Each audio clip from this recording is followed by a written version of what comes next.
Hello, little friends. Today, we are going to learn the names of some animals. Are you ready? This is a lion.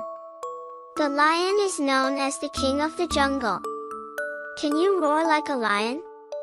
Let's do it together. Roar. This is an elephant. Elephants are very big and have long trunks. Can you make an elephant sound? Let's try together. Pawun. This is a sheep. Sheep are soft and they say, ba ba. Let's try making the sheep sound together. Ba ba. This is a fish.